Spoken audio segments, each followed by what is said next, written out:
Hello, I'm Zoe Naylor. So I've been given the most incredible opportunity to travel all over the Northern Territory, and I'm going to experience the culture and all the different places and meet the people and hear their stories and get to know them and truly understand what makes the Northern Territory just so special and unique. And I thought that a pretty good place to start was here at Uluru. So the traditional owners, they refer to themselves as the Ununu people, and the rock for them is a really special, spiritual kind of place. What you need to know about the rock is that it's more than just a rock. So what you can see there, it's really amazing, but it's actually the stuff that goes on around the rock that is the really amazing thing. We've got heaps of rare plants and animals. So particularly when you get into the little waterhole sections of the rock, you know, they form a really kind of moist environment, and so we get a lot of plants in there that you don't find elsewhere in these areas. For the early settlers to this beautiful yet harsh landscape, the first challenge was just to get around. The descendants of the camels they imported are still here today and still very much part of life in the Red Centre.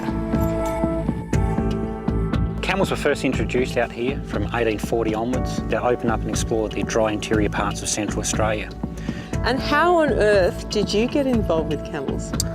My love and passion for camels actually started at quite a young age. I was only 14 years of age, one of 6 brothers, and a little bit of, I suppose, the rebellious one amongst the bunch. And my parents had this great idea of sending me off with a family friend who actually had camels to cross the outback for a few weeks.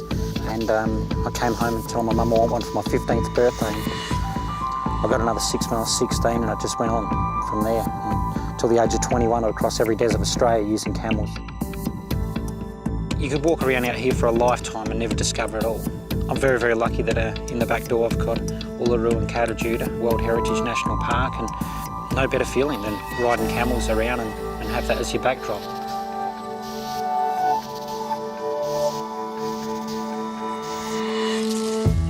I'm now on my way to meet Ian Conway, a man who, along with his wife Lynn, epitomises the can-do spirit of this region.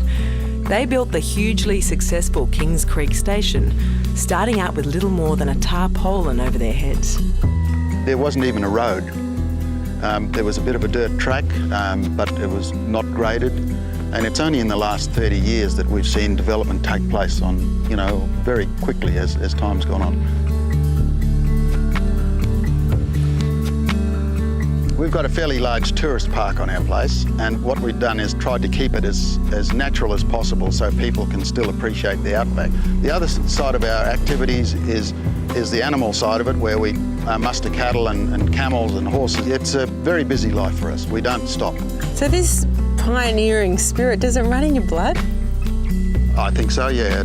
I guess it's appreciation of what the old timers did, and you know, it's just such an enjoyable life. It's probably, you know, recognised as a pioneering spirit, but you know, we have a good time out here.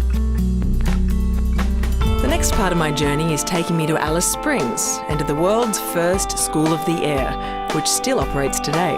Back in 1951, this was a truly groundbreaking creation. And while the technology has certainly changed, the goal remains the same: to provide an education to kids living in some of the remotest spots in Australia, and, just as importantly, to keep them connected to the outside world. You know, growing up in the city, you just forget that there are thousands of kids in remote communities that are being educated by this incredible School of the Air. Duckheads, it's not the ones that are in the incubator, sometime soon. And Alice Springs' reputation as a centre for innovation continues to this day, thanks to research going on at the Desert Knowledge Centre. So I'm off for a chat with Lyndon Frierson to check it out.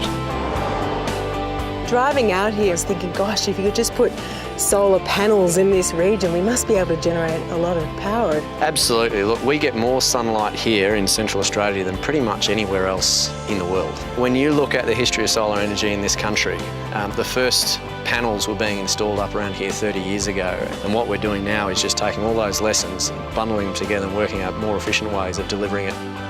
This particular centre here, there isn't anything else like this in the world. We've got a whole range of research projects and researchers who are utilising data from this site to inform massive investments in other areas around the world. And we're able to really position Australia and the Northern Territory as leaders in that field. In the Northern Territory's Red Centre, I've seen some pretty special places and met some truly great Territorians, and I've absolutely loved hearing their stories about life here in the heart of Australia. There's something about this place that attracts and breeds innovation, ingenuity and a great strength of spirit.